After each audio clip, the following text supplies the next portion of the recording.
Welcome to Natu Reads, an audio library of revolutionary texts.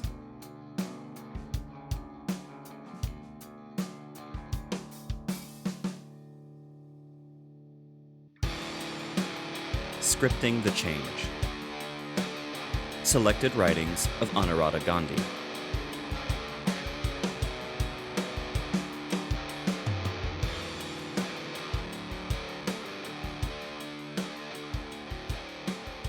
Dalit Fury Scorches Maharastra. Gruesome Massacre of Dalits. Marx's famous phrase, "People make history," was witnessed this past 1 month in Maharashtra, when the Dalits rose as one to protest against the gruesome killings of 4 Dalits in Kerlanji village. It is a fact that it is the people who develop the tactics and that the revolutionaries must learn from them. The manner in which the protests in Maharashtra spread, the determination and fury of the masses as the movement built itself up over the period, the focus and the targets of their attacks were not planned, but they point to how the people have devised their own methods to express their protests. While Sureka Potmande, her teenage daughter Priyanka, and sons Roshan and Sudhir were killed on 29 September, the protests began in the first weeks of November, as the realization came that the entire case was being suppressed by the police and political authorities to protect the perpetrators of the crime. As the casteist nature of the police and the government revealed itself over the days, the masses pressed their protests forward, sparing none, not their opportunist, compromising leaders, nor the corrupt Dalit officials who were also party to the cover-up. It was as if the protests rose from the depths of their beings, their frustrations as the casteist oppression that they continued to face in daily life and the lack of economic opportunities in a globalizing India, in spite of their struggle to educate themselves and their children. Young school-educated youth and women were at the forefront of the protests. Neither the large forces of the police nor the rapid action forces could stop them. They faced arrest only to be back on the street the next day. The Maharashtra government was simply unable to stop these protests, although it tried strong repression and disinformation. The appeals of the established Dalit leaders and the Buddhist clergy to use peaceful means fell on deaf ears. Although compromising only 10% of the population of the state, the Dalit masses proved their strength and capacity to paralyze the entire economic life of the state. The Maharashtra government has unleashed its repression on the masses. Hundreds have been arrested, the police have resorted to firings and lathi charges at innumerable places, combing operations have been conducted in various busties in different cities of the state, hundreds of youth have been detained. They have even imposed sedition cases on some of them, as if protesting against casteist violence is equal to an attempt to overthrow the state. Indeed, the Brahminical Indian state really is fearful of the militancy of the Dalit masses. They prevented all morchas planned by the people if there is even a whiff of militancy. The long march from Nagpur to Kerlanji was, thus, forcibly stopped. But it was to prevent the march to the Vidhan Sabha in Nagpur on 4 December that the state government pulled out all the forces in its arsenal. Nagpur was converted into a police camp with 10,000 special police, including the Rapid Action Force, deployed all over the city to ensure that the march would not take place. All the Dalit leaders were detained. Trucks from villages were turned back, and people were not allowed to leave their villages. The Dalit masses in the busties in Nagpur were imprisoned in their homes. Repeatedly, the government has been saying that all the demands of the masses have been met and that there should be no agitation. The government's crass, undemocratic approach is exposed before all.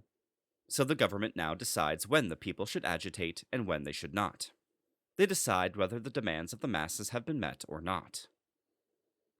Nonetheless, the assertion of the masses was so strong that even Sonia Gandhi had to cut short her trip, and the Maharashtra CM had to rush back from Singapore to do damage control.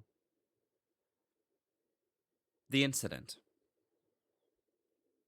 4 members of the Potmange family, mother Sureka, daughter Priyanka, 19, son Sudhir, 17, working in a town nearby, and son Roshan, 18, visually challenged, a Mahar Buddhist family residing in the village Kerlanji, were murdered in full view of the entire village on 29 September 2006.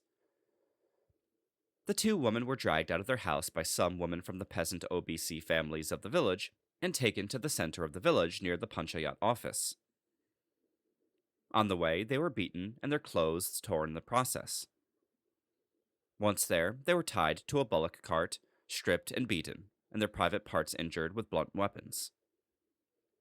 The two sons rushed to their defense, but they too were caught and thrashed and plummeted around like footballs.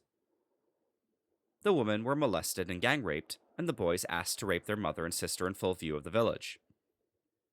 When they refused, their private parts were crushed. In this gruesome drama that was enacted for almost 2 hours, all four died on the spot. Their mutilated bodies were then thrown into a canal more than 2 kilometers away from the village. The father, Beyalal Botmange, who was in the fields when this attack began, came back to the village and witnessed the entire horrifying event by hiding himself. He crawled away to the neighboring village to inform his people about this incident. 2 other Dalit families in the village also realized what was happening, but hid themselves in their houses out of fear.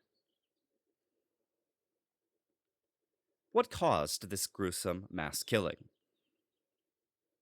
The incident is a reflection of the horrifying conditions in rural Maharashtra, where semi-feudal relations still prevail, and caste prejudices, lack of development, concentration of land and land hunger have led to severe contradictions that simmer under the surface and burst out in this and other ways occasionally.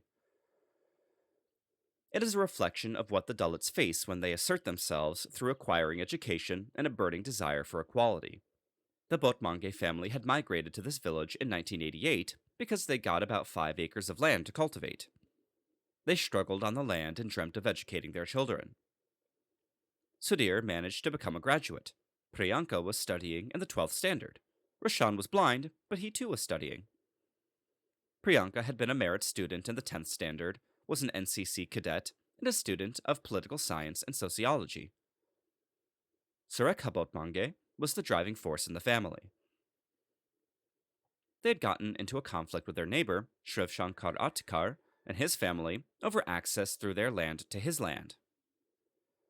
He wanted to drive his tractor through their land, which they refused. This had led to a dispute and police complaints in 2002. Through the mediation of Siddharth Gajbhye, a relative of Surekha and police patil of the nearby village Tusala, the Botmanges had agreed to allow 15 feet of land for a road. Gajbhye, also a Dalit, was a better-off farmer who also sometimes employed women from the OBC castes to work in his fields. The other peasant families, most of them from the OBC Kalar, Powar, and Kunbi castes, could not stomach the struggle of these 2 Dalit families to come up economically, and their confidence and self-assertion. Caste prejudices were manifest openly in many other ways in the village. Beyalal Botmange has said that they faced caste oppression all through their stay in this village. Priyanka was the only girl in the village to study beyond school level. In a village of about 800, with 125 families, there were only 3 Dalit families. On 3 September, Siddharth was beaten up by some villagers in Kerlanji over a dispute concerning agricultural wage payment. He was openly abused in his caste name. When he went to lodge a complaint in the Antalgaon police station, he was chased away. He admitted himself into a hospital in Kamti town, where the doctors insisted he register a police complaint.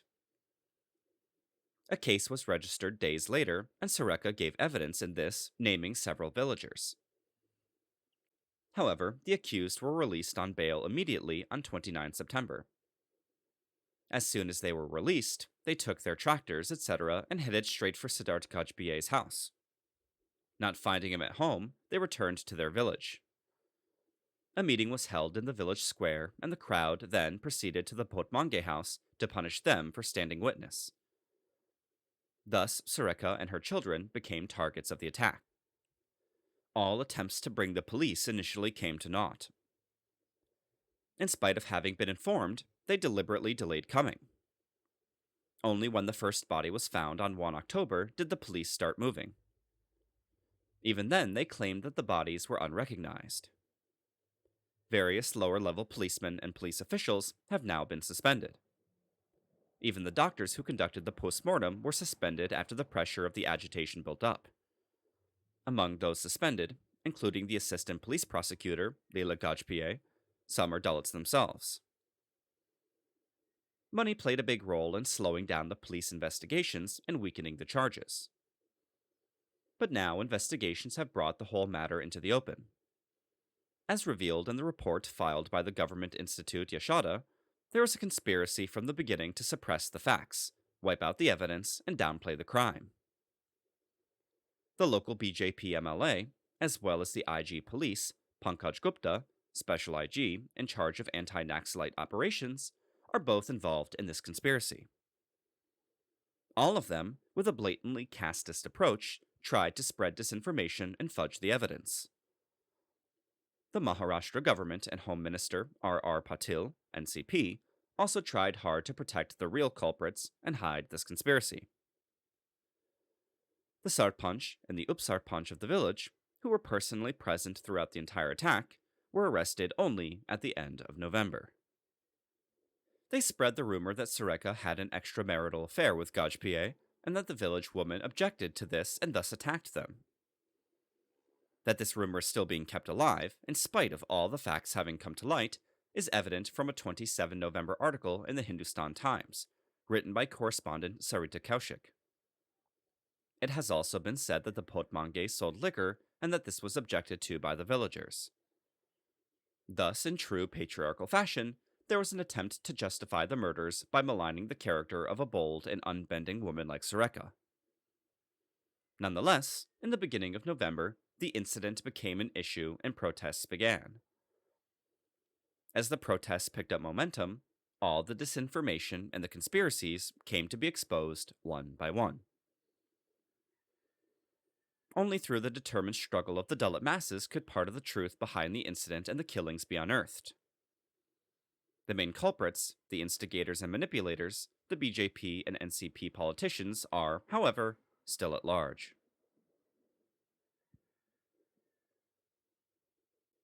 The protests.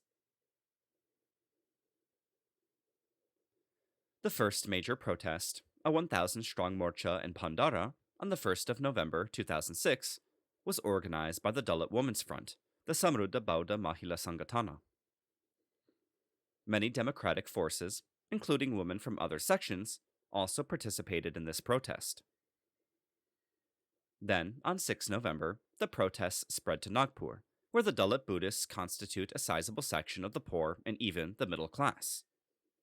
Spontaneously, the youth and the women came out into the streets, attacking police stations, police vehicles, burning tires, and the house of Congress MLA Nitin Raut.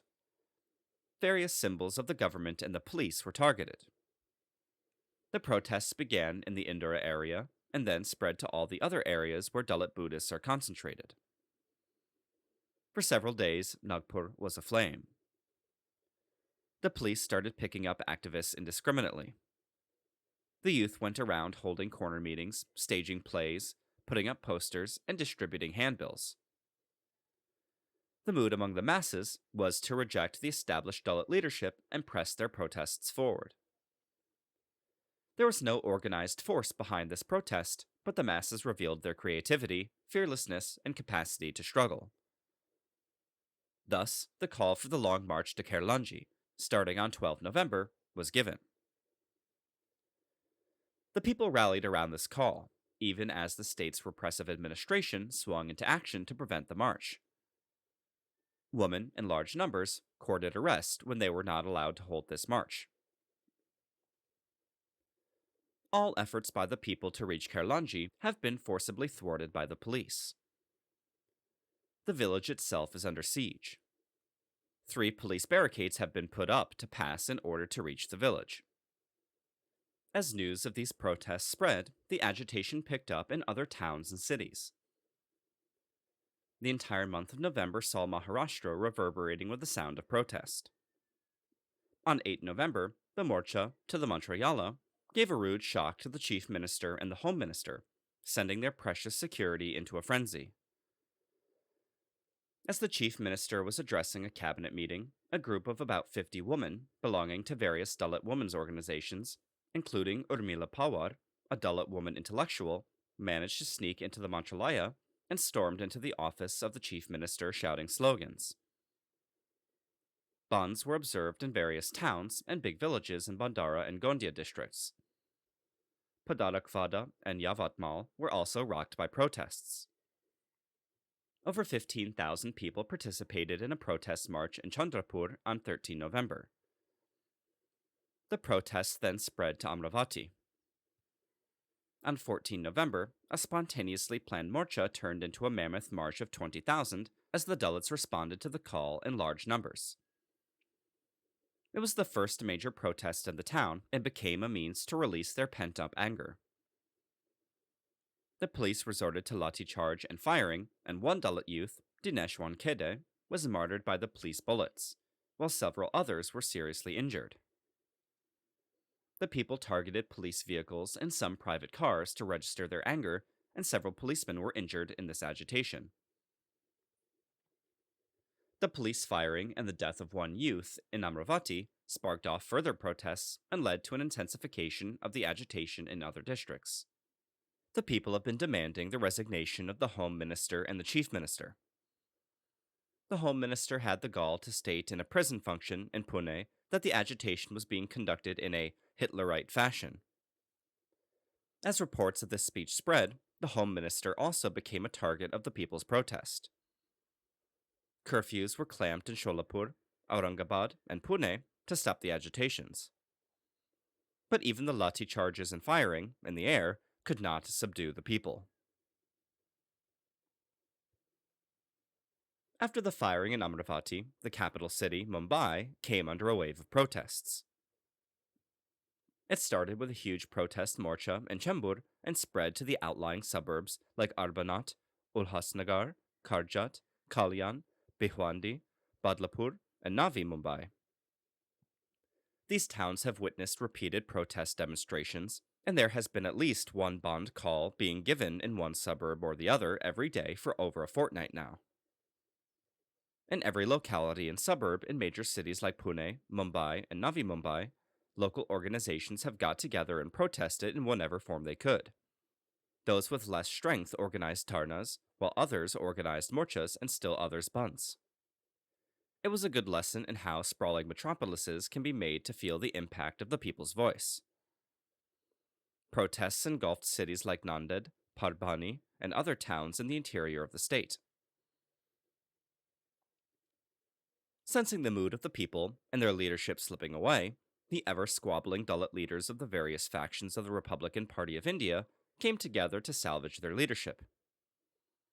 Mahamorchas were organized in Kolhapur, Satara, and Sangli. The leaders began to make plans for a morcha to the Vidhan Sabha on 4 December, the first day of the assembly.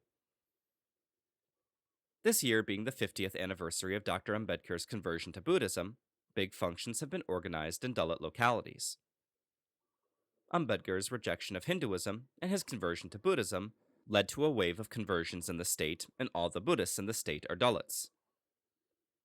The deep sentiment and the faith that the people have in this symbolic rejection of the caste-based Hindu religion makes them mark this event widely. The Buddhist clergy and the leadership of Buddhist organizations, some funded from Japan and Thailand, too, have been active this year to commemorate the occasion. This leadership tried their very best, but could not make the masses stay within the bounds of the law and restrict their protests to peaceful marches and dharnas. In some areas, this Buddhist clergy itself came under repression, such as in Nanded, where they were brutally lathi-charged. The efforts of the police top brass to malign the movement by claiming that it is a result of Naxalite conspiracy, and thus justify the repression, came to naught. They attempted to frighten the people into silence in this manner. But the masses gave them a fitting retort. From 8 November itself, after violent protests began in Nagpur, the Home Minister and the IG Pankaj Gupta have begun the misinformation campaign. The 30 November incident of the desecration of the Ambedkar statue in Kanpur again proved to be a spark that led to a fresh round of protests. The suburbs of Pune exploded. Pimpri, Chinchvad, Dapodi, and Khadki erupted as the fury of the masses knew no bounds. All vehicular traffic came to a halt, and so did train traffic. The nerve center of the industry and IT, the Pune-Mumbai belt, was also affected.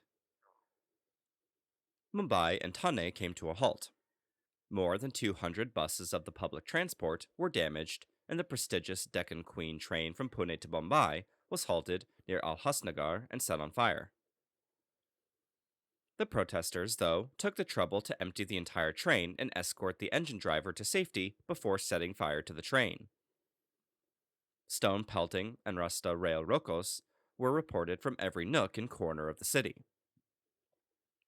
Police firing also took place in Bandra. Curfew was imposed in parts of Nanded, Osmanabad, and Pune. In Aurangabad, clashes took place between the Dalit crowd and the police, resulting in the police firing in the air. A sub-inspector was injured. In Nasik, 100 buses were damaged, and one Dalit was killed by casteist upper caste mobs by stone pelting. In Pune, the Dalit fury was intense, and here too 100 buses were damaged. The struggle was anti-state, and every symbol of the state has come under attack, whether public transport or police vehicles. Intense agitations also took place in most towns of Maharashtra, including faraway Sholapur, Osmanabad, and Latur. The agitation thus also spread to districts that had been relatively silent.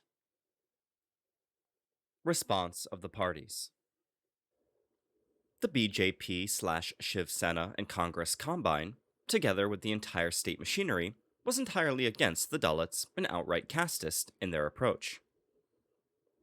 The state was so corrupted with its casteist bias that even though many of the policemen and doctors involved in the case were themselves Dalits, they sided with the powerful and acted at their behest. Ironically, many of those against whom suspension, has now been taken are Dalits themselves. All the other ruling class parties only lent lip support to the Dalits. The Dalit leaders have long been discredited amongst the Dalits, and the agitations were totally spontaneous, with no leaders to be seen. In fact, the rulers were wailing that there were no leaders around to pacify the situation. In a bid to rebuild their credibility on the eve of the Nagpur assembly, some of them were arrested. In fact, it was only the Maoists who lent full and open support to the Dalits and called a Vidarbha Bandh on this and the farmer suicides issue on 8 December. The press reported that the Bandh was particularly successful in Nagpur and Yavatmal districts, as also in Gadchiroli, Chandrapur, and Bandhara. In a press release on 10 November itself, the Maharashtra State Committee of the CPI Maoist issued a statement saying, quote, "The CPI Maoist Maharashtra State Committee strongly condemns the casteist attack on and massacre of the members of the Bhotmange family in Kerlanji village of Bandara district on September 29, 2006. We also condemn the stand of the state government, which has done its best to shield the perpetrators of this massacre for the past 1 month, and is instead launching a campaign of repression against the Dalit masses, who have protested strongly against this massacre and the inaction of the government." End quote. The Kerlanji carnage throws up the extent of casteism that still exists amongst all the major political parties, and also the entire state machinery. This, too, in a state that boasts of a powerful Dalit movement against caste oppression and untouchability. But the fierceness of the Dalit response is also an indication of the enormous revolutionary potential of the Dalit masses. They are not willing to take targeted attacks meekly and are prepared to fight back. At least in Maharashtra, they have long since thrown off the yoke of their corrupt leaders and are searching for an alternative. This alternative lies with the Maoists, who alone are able to fight not only all the manifestations of casteism and its horrifying form and untouchability, but also eradicate it from its roots by destroying the very basis from which it emerges, the semi-feudal base and the feudal culture.